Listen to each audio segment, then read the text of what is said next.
Была оставлена записка, что исламское государство, ИСИС, ИГИЛ, как я его называю, оно берет ответственность на себя, ну и так далее, для того, чтобы Германия вывела войска из Ирака, Афганистана и так далее. Раз. И второй случай, когда, к большому моему сожалению, когда во Франции чеченец, молодой 18-летний чеченец, убил учителя Самуэля Пати.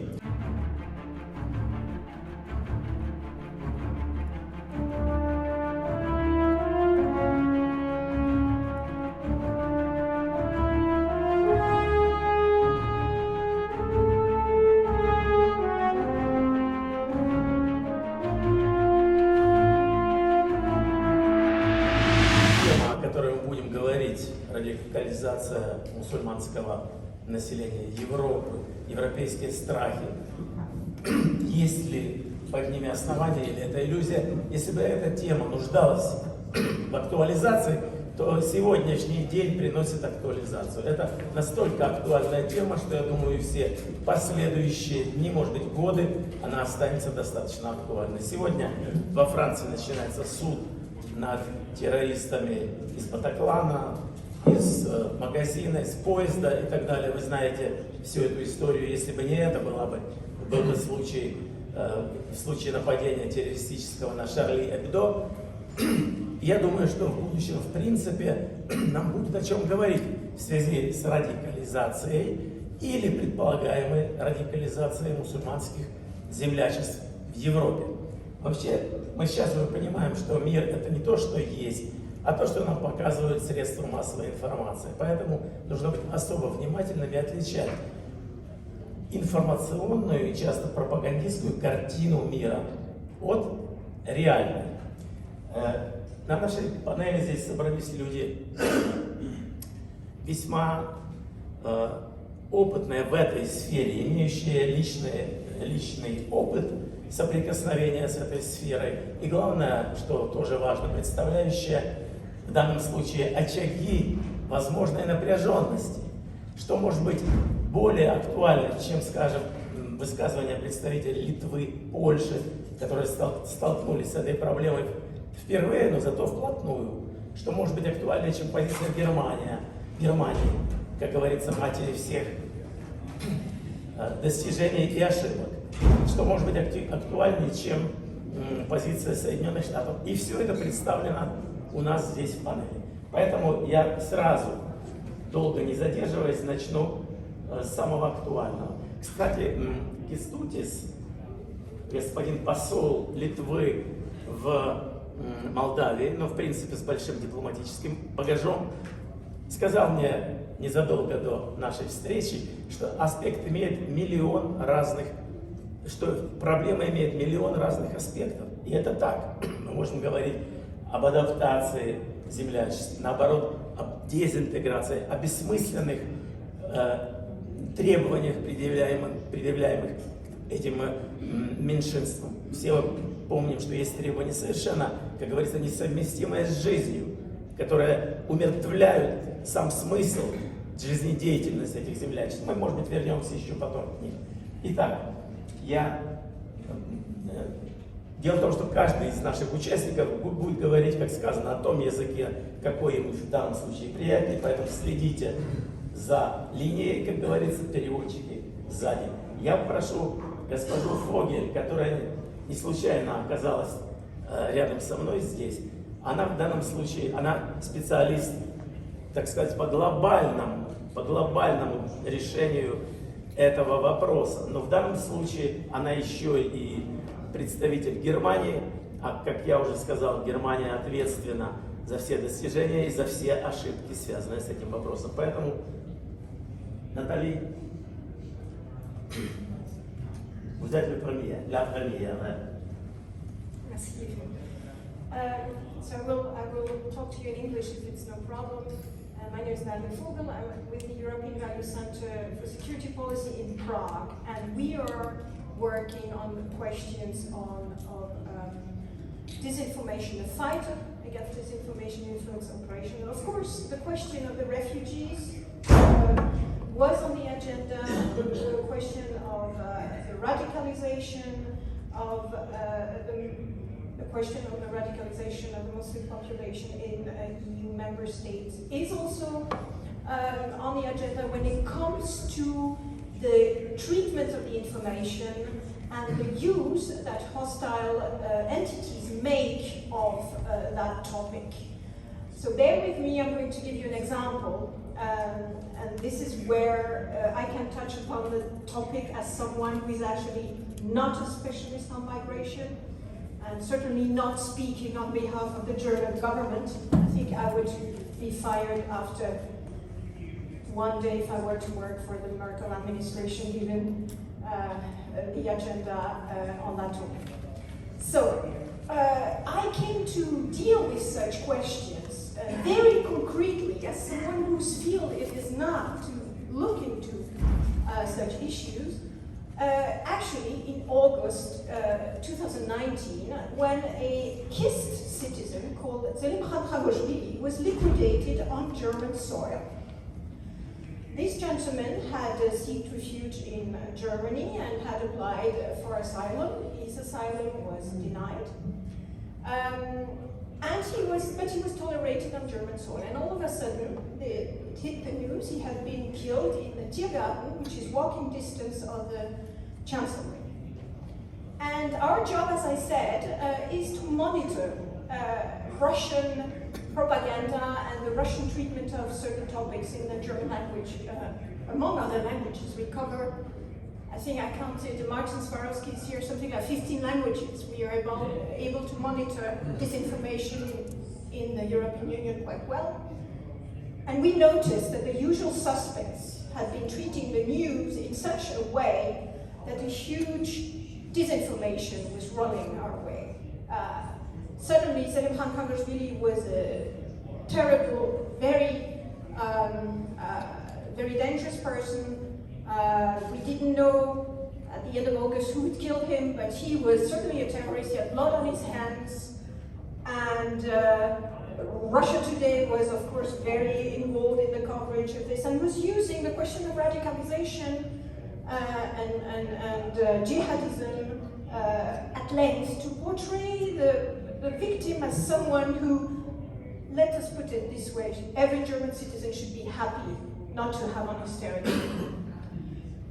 When the amount of coverage started to get overwhelming and started to penetrate the regular media, this is where we started to act. And so we collected the evidence and we started our own investigation. We reached out to people in Georgia, and very early we managed to find out that Selim Khan was A, not a jihadist, B, had never, ever been in those circles in Germany. He had not frequented a radical mosque, had the life of somebody who was pretty integrated.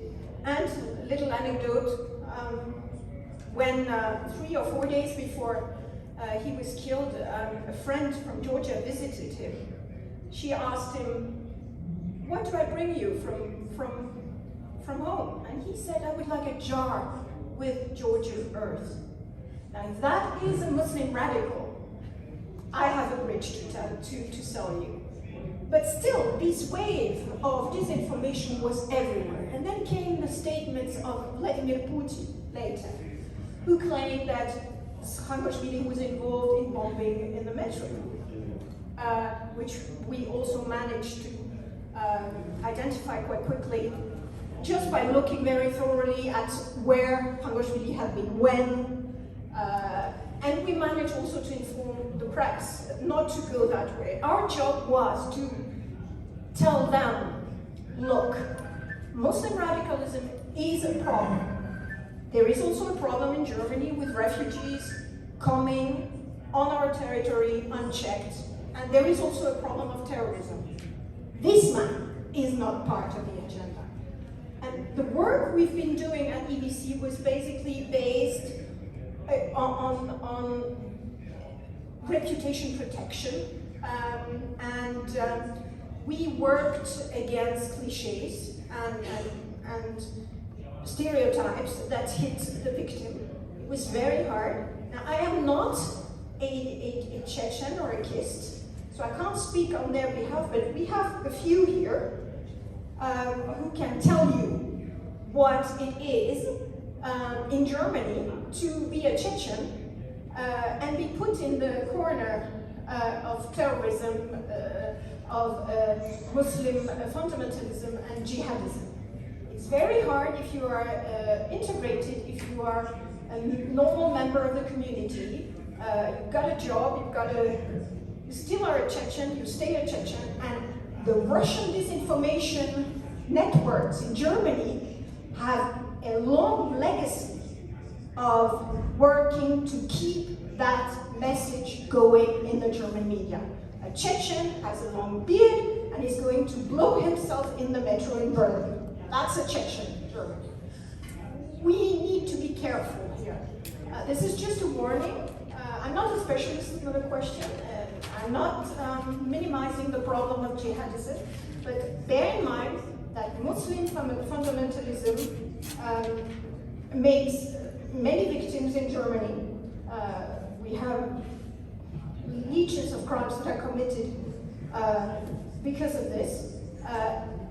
The Chechens are the first victims. Their community are the first victims. So I would like to call on you to keep a clear mind when it comes to this issue. And I will end on this, and maybe we will get a chance to get a testimony from the audience. Aslan, do you care to say something about being a Chechen in Germany? No. Later? Why not? Потому что не хотим, чтобы это превратилось в базар. Все получат слово. Так, да не... Later? Ребята, Well, later. вы получите слово. И все получат слово, если... Да какая разница, если вы Россию представляете? Я не представляю Россию. Ну, ребята, нельзя. Przypomnę, że jesteśmy w Polsce. Proszę Problema o uszanowanie общее zwyczaju, i- który my tutaj. A zwyczajem jest szacunek dla innych osób. Bardzo musimy. Есть государства в Европе, которые впервые столкнулись с неожиданной силой. Я хочу задать господину Кузманису, Кистутису. Кистутис это крестное имя, что называется, первое. Кузманис это фамилия, просто для пояснения. Хочу задать вопрос, который, собственно, стоит на повестке дня. Литовцы, почему они воспринимают сейчас приход афганских беженцев, там среди них есть и иракские, как угрозу? Может быть, это, как сказано, просто фальшивый след, может быть, никакой угрозы в этом нет. Как воспринимают литовцы, нормальные литовцы, приход большого количества беженцев? Спасибо, я поддержу вас. Вижу, что большинство аудитории на русском понимает. Вопросы можно на английском задавать, я на английском отвечу. Действительно, я в исламских странах работал много. Я был 5 лет послом в Азербайджане и одновременно в Туркменистане, одной из центральноазиатских стран. Был послом в Турции, одновременно покрывал и Иран, и Пакистан, был послом в этих странах. Одни из этих стран принадлежат миру Сунни, другие Шия. Центральная Азия вообще не причисляют себя к какому-нибудь течению, они просто мусульмане. И будучи, скажем, послом в Сирии, в Турции я бывал, значит, в лагерях беженцев на юге Турции, видел, как начинается огромный поток беженцев из Ближнего Востока через Турцию в Европу, видел, как переговоры ведутся, значит, как Европа, Турция договорились, значит, об огромных компенсациях миллиардных там, для Турции, для того, чтобы она сдерживала поток беженцев и там у себя там их как-то там интегрировала. И это мы все видели, мы были солидарны с Европой. Литва не смотрела на это как на какую-то большую угрозу, и мы были солидарны, некоторые страны с этим не согласились, но Литва согласилась с предложением Брюсселя, и мы приняли в Литву квоту, там 1200 беженцев, и не видели там большой проблемы. Для них открыли курс литовского языка, обучали их, значит, каким-то профессиям. Но они где-то за 3 месяца практически все эти 1200 человек из Литвы исчезли. Выехали, ну, может быть, нелегально, потому что они были обязаны остаться в Литве. Но у нас нет никаких там мусульманских больших диаспор, никаких там, скажем, или курдских, или арабских нет у нас меньшинств, практически где там единицы, если живут там пару арабов, пару там, десятков турков, наверное. Есть единственная мечеть, которая в сельское время была пустой, сейчас уже там собираются немножко в основном выходцы из центральноазиатских стран, которые в Литве работают как мигранты. То есть ислам никогда не являлся проблемой. 700 лет назад мы приняли татарских воинов с семьями, они были охраной наших королей, наших великих князей. И ислам мирно сосуществовал с крестьянством в Литве сотни лет. И мы никогда не видели никаких-то фундаментальных вспышек. Это похоже, можно сказать, и в Азербайджане. Я был послом, и там и ислам, значит, и христианство, значит, и евреи, скажем, или другие даже какие-то религии мирно сосуществуют. Это прекрасный пример такого мирного существования. Но в том, что столкнулись мы сейчас, вот последние 2 месяца назад, это, конечно, последствия и кризиса и афганского, и иракского, и ИГИЛ. Но не будем идти, значит, далеко корни. Я хочу сказать, что уже эти последствия, поток беженцев, значит, это как бы инструментализация, даже weaponization of migration, если так можно выразиться, и преднамеренно режим белорусский режим, если так можно выразиться, потому что легитимизации современной власти ведутся, то есть разговоры серьезнее. И, может быть, даже я думаю, что не Лукашенко не под вдохновением Эрдогана это сделал, а, наверное, была все-таки координация с Кремлем. Они, значит, сделали мощнейшую гибридную атаку против Литвы и направили поток беженцев. То есть, если у нас в год было на границе там, по 50 беженцев за год, там, по 30 беженцев, то тут за месяц приехало более 3000 беженцев, в основном из Ирака, тоже Афганистана, и там южная страны Африки, и Конго, там и другие страны. То есть это было огромной неожиданностью. И в этом мы видим угрозу не настолько самих беженцев и самих мусульман, которые приезжают. Мы смотрим на них как на жертв, их просто обманули. То есть государственные компании Белоруссии начали раздавать турпакеты в Ираке, безвизовые. Значит, получаешь турпакет, там, значит, билет входит на государственное видение Беларуси, там, скажем, Белавия, пакет, значит, в отель, обязательно state-owned, это будет государственный, собственность, значит, там Минск или Спутник, или Планета отеля, и плюс $3000 депозит в банк Беларуси, если ты не выйдешь из страны. То есть Беларусь на этих биржах даже зарабатывает. И когда первые потоки успешно, значит, беженцев через Беларусь, которые приезжали, прошли Литву, первые сотни, значит, прошли, мы начали спрашивать, что это делает, значит, к белорусам обратились, в Ирак. Ответ был то, что они увеличили 4 раза, значит, перелеты из Ирака в Минск, и, значит, беженцев, они уже были беженцы с начала момента, не были туристы. Уже в борту встречают черные минивены, за рулем там спецслужбы белорусские, пограничники белорусские сопровождают их беженцев до границы. Даже если, значит, они видят литовских пограничников, они там теряются, пытаются обратно идти. И до того дошло, что белорусские, значит, белорусские пограничники с щитами их выталкивают в Литву. Это все на дронах мы сняли, понимаете? Это парадокс, что государство занимается смаглинг, как сказать, ну, human смаглинг, контрабандой людей, практически, понимаете, на государственном уровне. В этом мы видим угрозу.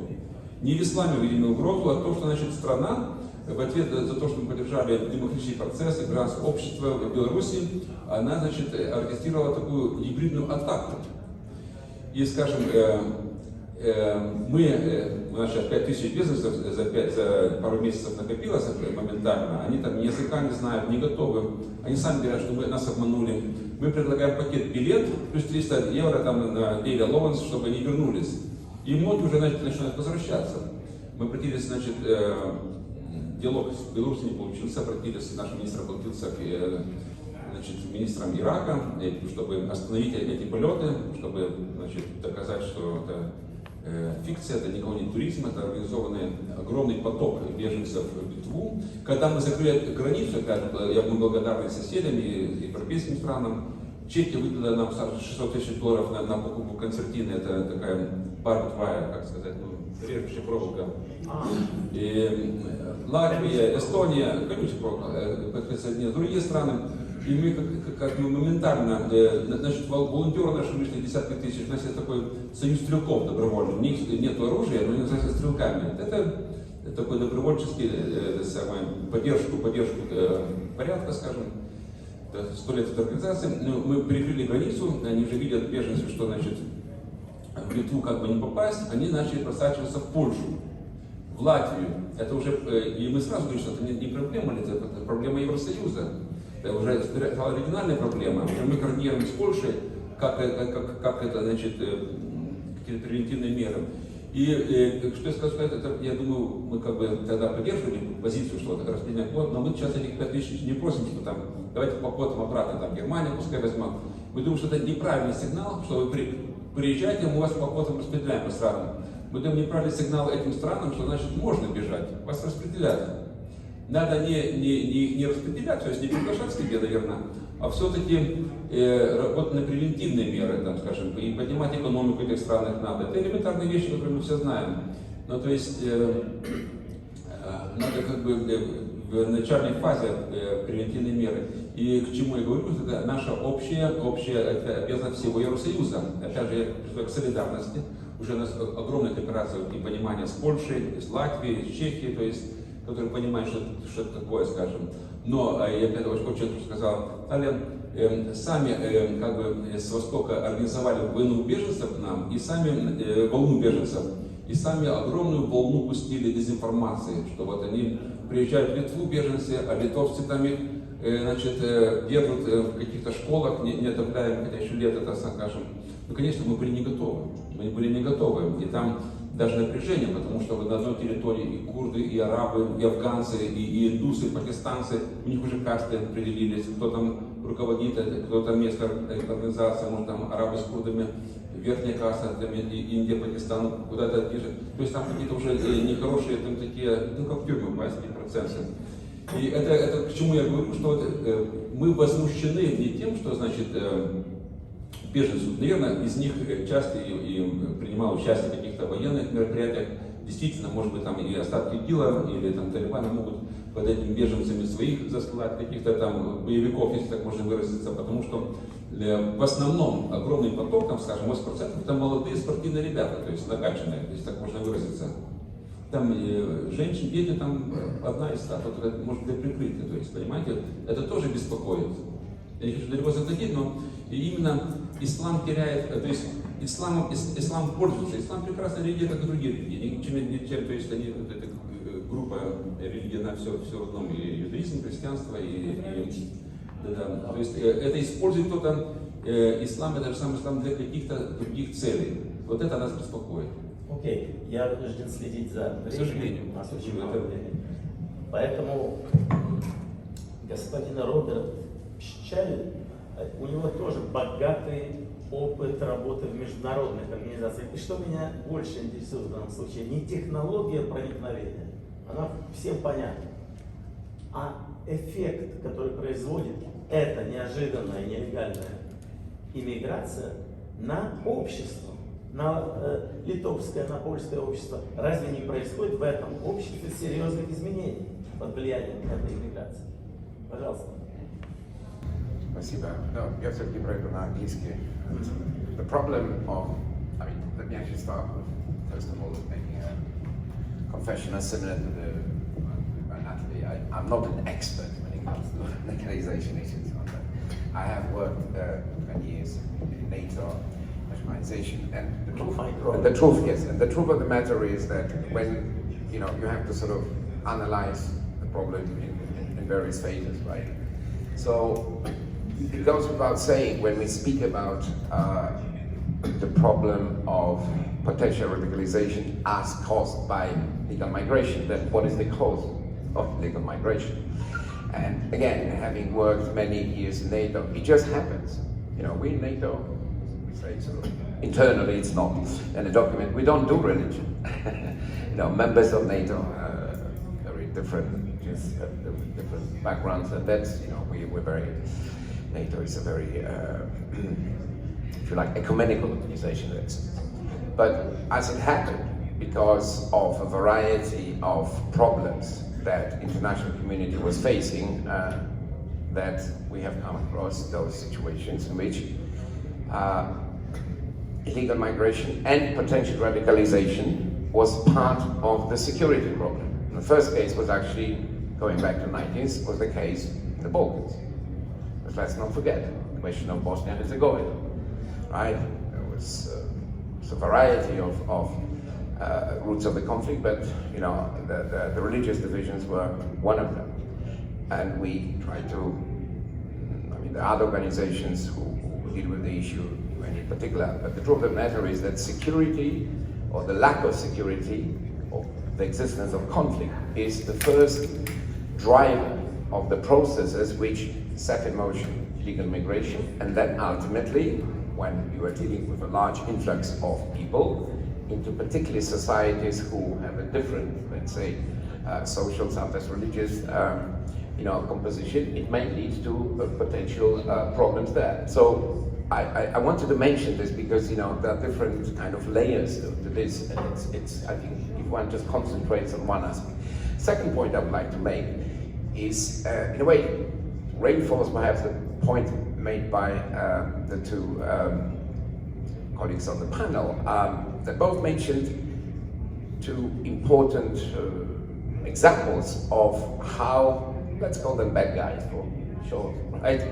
How this issue, real, exaggerated, or even invented, it is used for either disinformation, and that is something that is happening daily basis, right? And that affects both domestic politics, but it also is an international problem because, you know, you can again points to many aspects of this, which you know, may have a bearing on the migrants themselves, may have a bearing on those who want to radicalize them, and then they have a bearing on the situation in the countries, the places in which they find themselves.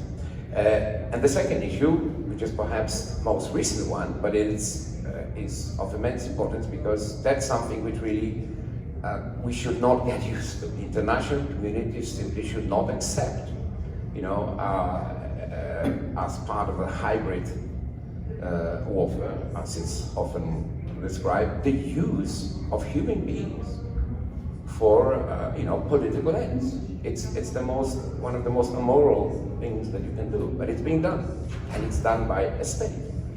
So these are issues that we have to take into consideration. There is, of course, coming to the right question from the chair, the question of the effects it has, I mentioned this itself, on domestic attacks. And, you know, if I take the mechanism, as it has been described by when an ambassador, what the so-called president of Belarus has been doing, first vis-a-vis Lithuania, then Latvia, now Poland.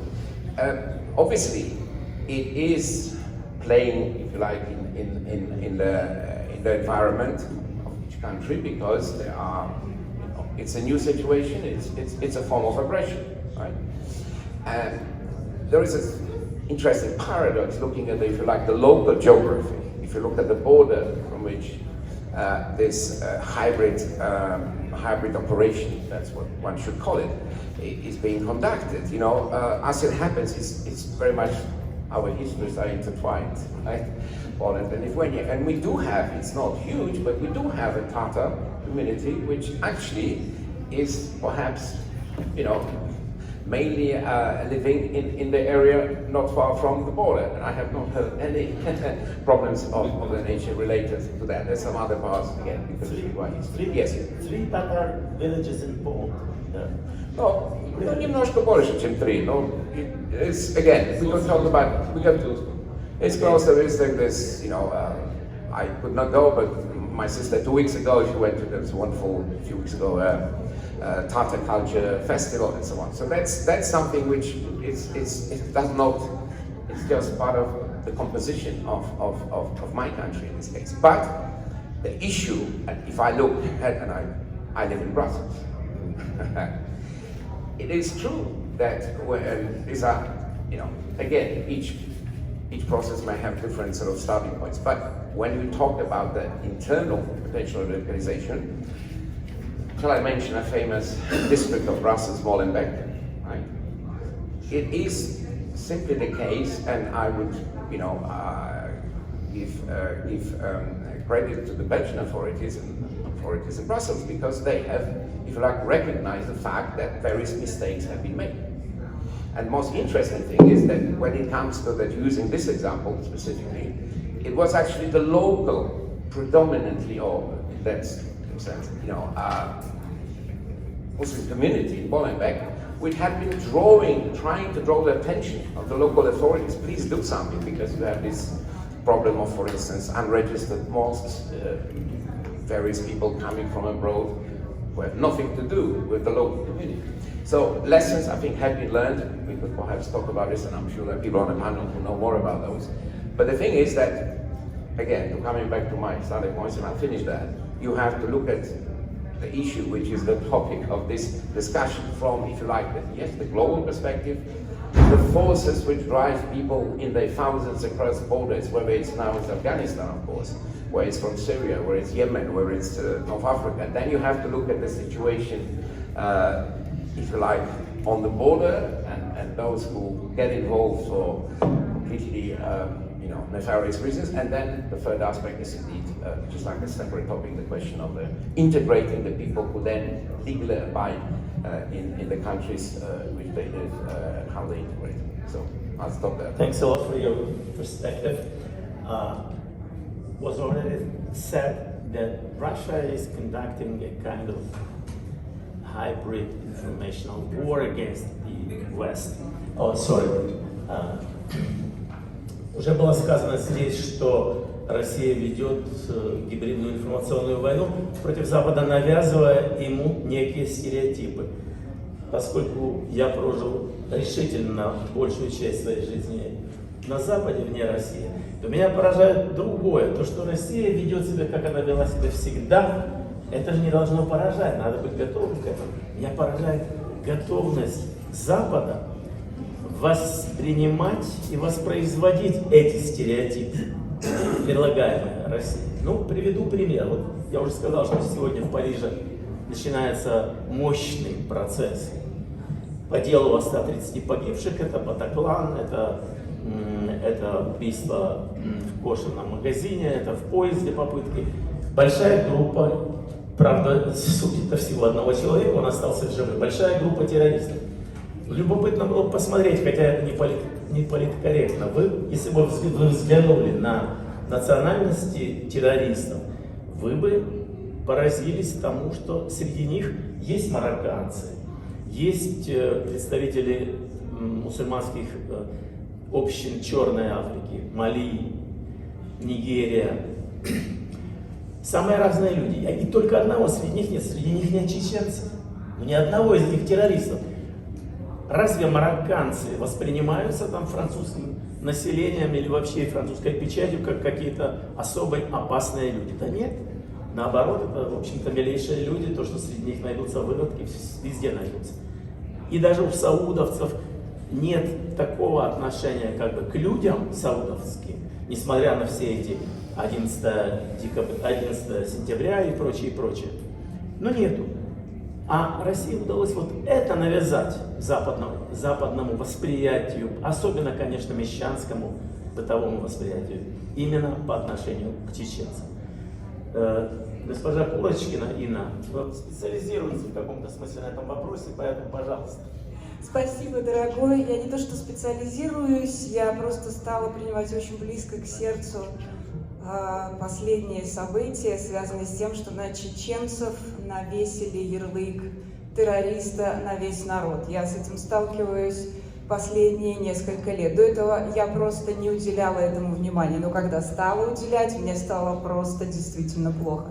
Дело в том, что я сама родилась в Тбилиси, это многонациональный, многоконфессиональный город, и там нет никакой разницы, кто ты, христианин, мусульманин и так далее. Мусульмане мои друзья, и я прекрасно знаю, что от них не может быть вообще ни от религии, ни от их устройства, от быта какой-то угрозы. Этого просто быть не может. У меня много друзей, в моем классе было 50% мусульман, и соседей и так далее. Но к нам пришла российская армия 9 апреля 1989 года. И вот тут я узнала, что такое российские спецслужбы, российская армия.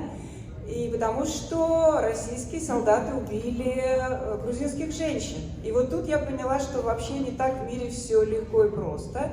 И что нам рассказывают, что оказывается Гамсахурди — это такой радикал, который говорит «Грузия для грузин», хотя он ничего этого не говорил.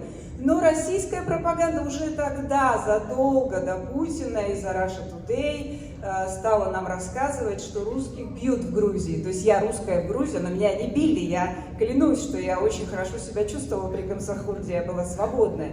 Но когда уже пришел ГБшник Шеварднадзе и Питовани, и Джабо Селяне, вот тут началась страшная война. И я, как жертва этой войны, я беженец, господа, я беженец. И я знаю, что такое испытание беженца, когда ты уезжаешь в другую страну, когда тебе никто не помогает, несмотря на то, что ты русский в России. Над тобой смеются, потому что у тебя акцент грузинский. Я все это прекрасно знаю. И пришлось очень много работать, чтобы доказать, что я трудоспособна, я никакая там не кавказская дикарка и так далее. После того, как Россия опять напала на Грузию в 2008 году, я уже не сочла для себя возможным жить в России и уехала со всей семьей. После того, как Россия напала на Украину в 2014 году, я перестала заниматься своей профессией, то есть архитектурой. И я взяла в руки камеру, микрофон и стала рассказывать о том, что творит российская пропаганда, какие она навешивает клише. И когда я стала снимать про свою родную Грузию, да, что это Россия напала на Грузию, а не наоборот, как нам рассказывала пропаганда, со мной связался замечательный человек, Аслан Арцуев, чеченский правозащитник, который говорит: Инна, ты не понимаешь, что в Чечне было то же самое, та же самая пропаганда, потому что Россия напала на независимую Ичкерию 6 сентября, господа, хочу вам напомнить, 1991 года, это день провозглашения независимости Чеченской республики Ичкерия. Джохар Дудаев, демократический лидер Ичкерии. Так вот, на нее напала Россия. Через 2 года, в 1996 году, Ичкерия победила Россию, и был подписан мир между Россией и Ичкерией, как между двумя независимыми государствами. И этот документ есть, он присутствует, он не денонсирован, он есть даже на кремлевском сайте. То есть мы имеем Ичкерию как независимое государство. Но что случилось потом, мы все прекрасно знаем. Потом пришел Путин, взрывы домов, спецслужбы, и что? В 2000 году, я прекрасно помню пресс-конференцию Ильяса Ахмадова на «Голосе Америки», который организовал Пол Гоббл, да? И было очень много журналистов, которые записывали его слова. Он говорит: господа, приближаются страшные времена, когда на чеченцев начнут навешивать ярлыки террористов. Что и произошло. С этого времени весь мир вдруг узнал, что чеченцы, оказывается, террористы. Весь народ. И дети уже рождаются террористами, и старики террористы. И то, что Россия во время 2 войн уничтожила 300 тысяч чеченского населения, 42 тысячи детей. Почему-то об этом сегодня никто не хочет говорить. А все хотят говорить, что Беслан, да, или Басаев террорист. Когда я разговариваю сейчас с российскими либералами и прошу эту тему затронуть, как мы вообще... Я, например, извиняюсь, когда я встречаю чеченца, я приношу извинения от русского народа чеченскому народу. И я прошу русских либералов делать то же самое, но они так не считают. Они говорят: ты что, они же террористы, они этого заслуживают. Это они начали первые. Господа, пропаганда работает. И я просто хочу напоследок еще сказать, что, вот как говорят шершеляфам, когда вы видите радикализацию, да, ищите спецслужбы российские, пожалуйста, будьте внимательны, пропаганда работает. Спасибо. Не закончили еще панелисты. Нельзя же перебивать людей. Иначе мы сразу уйдем в другом направлении. Гарри Табак, морской офицер американской армии и известный ютубер, комментатор, выступающий часто на YouTube-каналах. Гарри, ваш взгляд на эту проблему, крайне сложную. Америка ведь является причиной того, что сегодня, по-своему причиной, слабость американской, недомыслие, является причиной того, что сегодня мы вынуждены говорить об афганской угрозе в Европе. Right, but except that I can speak Russian, I can speak English, or I can speak English. Yeah, I think I will speak in my country's tongue, in English. I think it will be more effective and effective. Yes, right now it's America's fault, but about a year ago it was Trump's fault. So at one time it's Trump's fault at everything, but now it's America's fault. I really don't think we should separate it like this, because America is not really, it's a federation of 50 states, and a lot of depends on administration that is in the United States at the time. So I think it's again politicized, it's a political way of separating. At one time it's the president and his administration that's bad, and at another time when it's beneficial to politicians around the world or globalists, it's Americans altogether. So anyway, terrorism is a very difficult issue to approach because there is no unity anywhere what terrorism means and who terrorists are. Even in the United States, FBI, CIA, Department of Defense, and Department of, I want to say Foreign Affairs, the State Department, we can't agree on it, what terrorism is and who the terrorists are. The only thing is, a lot of politicians will say to you that we have a war against terrorism, which is really a stupid statement because terrorism is not the enemy. Terrorism is the I gotta wake up. Terrorism is a tactic that the enemy uses.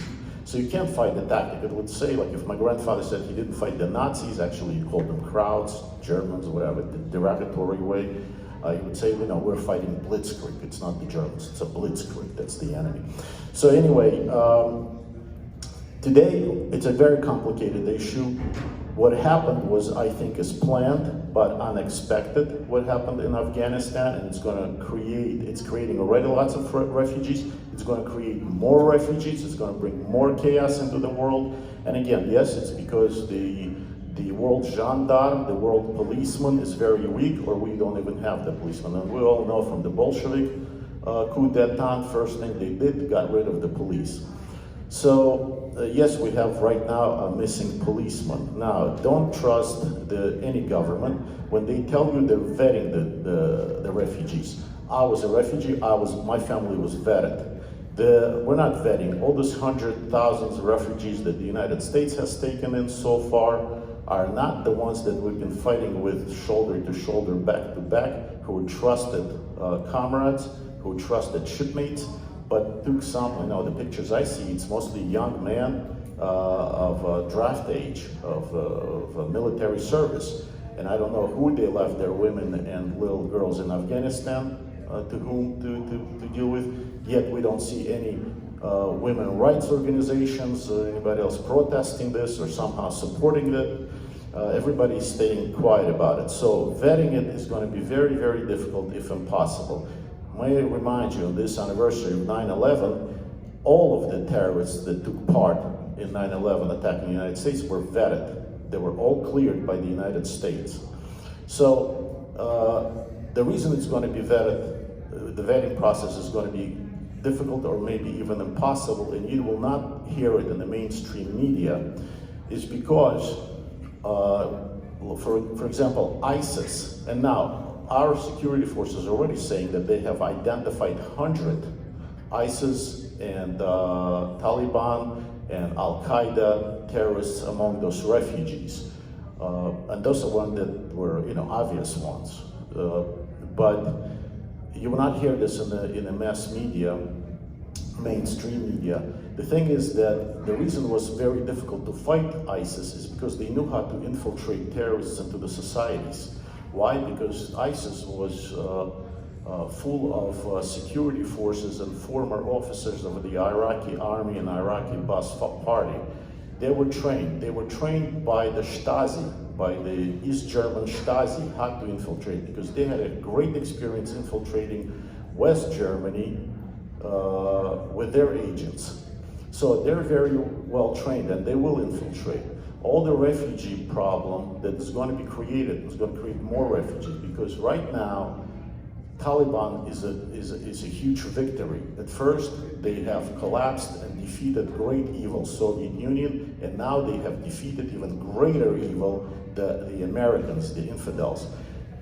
So these radicalized people and terrorists of all kinds are going to be flooding Taliban. They're going to be flooding Afghanistan. They're not all going to be Muslims, I can assure you. Many of them are going to be Russians, Americans, Poles, Ukrainians, who have been radicalized, who've been the outcasts, and who are willing to, and most of the real Muslims are not, they don't have terrorism in them. It is the Muslims that, like for now in the United States, a lot of criminals are Muslims that converted to Islam in prison. And the only reason they're Muslims, the only thing that identifies them as Muslims, they don't eat pork and they say salam alaikum when they meet you. That's it, that's where it ends. They don't know anything further, but they remain to be criminals. So all these refugees are going to be infiltrating us, not them. Who do I mean by them? The ones that are now invited to inauguration process of Taliban. Russia, China, Iran, and I believe Turkey. So they're not going to accept any refugees. They're not going to defend human rights or women's rights in Afghanistan. They're only going to be sucking up their the minerals that are in Afghanistan and make money on it, which will further finance Taliban. The narcotics are going to be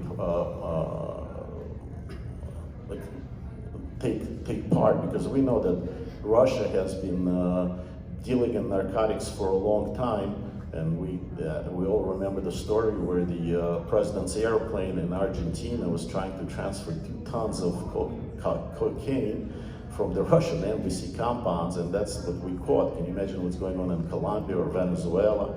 So Afghanistan is going to be also a huge narcotic hub. So what else can I tell you? I can tell you that since we raised the subject of Chechens, and the Chechen expert is sitting right next to me, there is a problem all around the world. And when I was serving with the anti-terrorism center in Turkey, NATO anti-terrorist center in Turkey, I was giving a report every morning on terrorist events that took place the day before. And there were Tani Tigers, there was Hamas, there was ISIS, there was Al-Qaeda, there were all kinds of organizations that had a specific name. FROC, all kinds of, and there was only one group, which I did not know. I thought it was actually a name of a terrorist group called Chechen terrorists, and I thought it was a group. Then somebody explained to me, that there are such people. I mean, the whole, people like a country, like a nation. They're called Chechens. I said, wait a minute, so they're calling all of the Chechens terrorists, children, old women, men. So at that point, I started to understand that the Russians were able to convince the whole world that Chechens are terrorists because they don't have a specific name for those acts if they committed. Then I've learned about Tsarnaev brothers that committed a terror attack in the United States. And right away, everybody labeled them Chechens. And when I saw that, I tried to learn. Just signaling that 5 minutes left. So 5 minutes. You 5 want minutes me to cover this subject in 5 minutes? Yes. All right, then I'm done, because being a terrorist is not nice. Okay. But 3 it's, minutes left now. Radicalization is happening right now in Ukraine. What's happened? So with the Tsarnaev brothers, they were able to label them as terrorists because they are Chechens. They're not Chechens. They had nothing to do with Chechnya. They have a last name, and their parents somehow related to Chechnya. They're as Chechen as I'm Russian. Okay, but it was able. The New York Times, CNN, they're all picked up on that Russian propaganda, just like they did with the Golodomor in Ukraine in the 1930s. So, what else is happening? For instance, right now in Ukraine is there's some list of people that need to be deported because they're criminals, without investigation, without court orders. Just a group of officials in Ukraine created that list, and there are few Chechens who fought for Ukraine against Russians, and yet they're Russian citizens, or who fought against Russians altogether. So now they're going to be deported to the country that they've been fighting against. So, and nobody can do anything to take them off. So what happens when where do the terrorists and Islamic radicalism comes from? Now these good Chechen people that in Ukraine that fought for their country, that fought for Ukraine against the evil empire, they're going to be deported. They're going to get, no, maybe not to Russia, but they're going to be deported, and they're going to end up in a refugee camp somewhere, maybe Turkey. And their children are going to see, and it's not only Chechens, it includes a lot of refugees, and I was a refugee myself. Their children are going to see how their parents have been humiliated, how they've tried to do the right thing and were punished for it. And then the radical Islam is going to come in, the Hamas is going to come in, the ISIS is going to come in and going to say, come on kid, come here, come with us. We accept you, you're one of us. And they're going to send these kids right back to the country where they came from, because they're part of that country, because they're Ukrainians, because they're Russians, because they're Americans, because they're European Union. The problem also exists with the United States and Europe is because we defend religious rights. And when we defend the religious rights, quite often we defend the radicals and accept them. And if you try to be a country that refuses to do this, like Hungary, like Poland, then right away they're called fascists by the neighbors. So we are being radicalized, and our governments are being radicalized, but they're being radicalized by the Bolshevik ideology.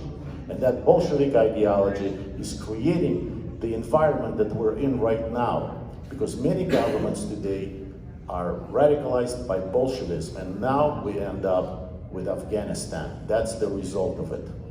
So I guess I'm done. Hi, thanks a lot. Thanks a lot. I don't know, 1 minute is left. So, okay, I promised.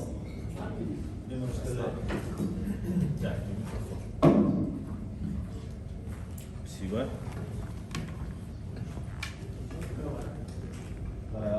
Конечно же, проблема исламского радикализма, она существует, и все спикеры очень правильно и профессионально говорили на эту тему, но я хотел бы снова привести два практических примера, которые наблюдал и, можно сказать, в какой-то степени принимал со стороны участия.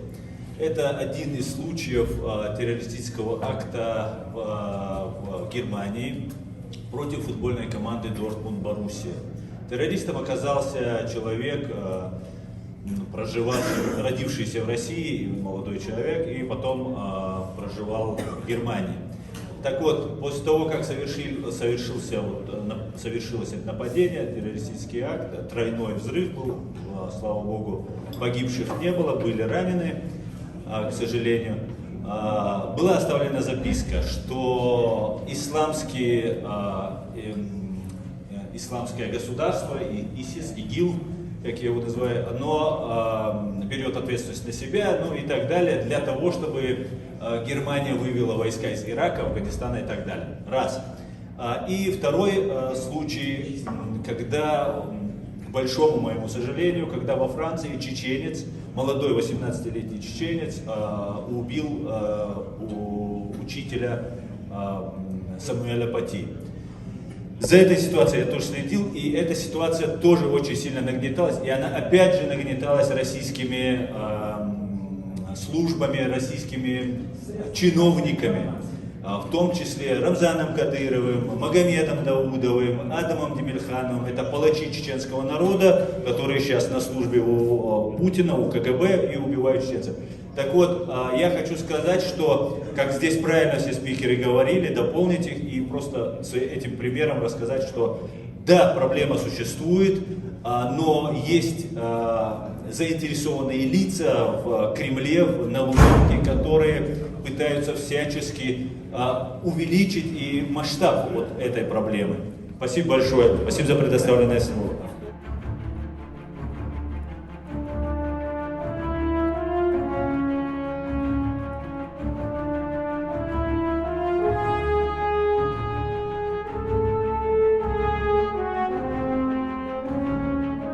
У Путина есть свой Дайзенштадт. Этот город называется Грозный. И в нем тоже есть НКО.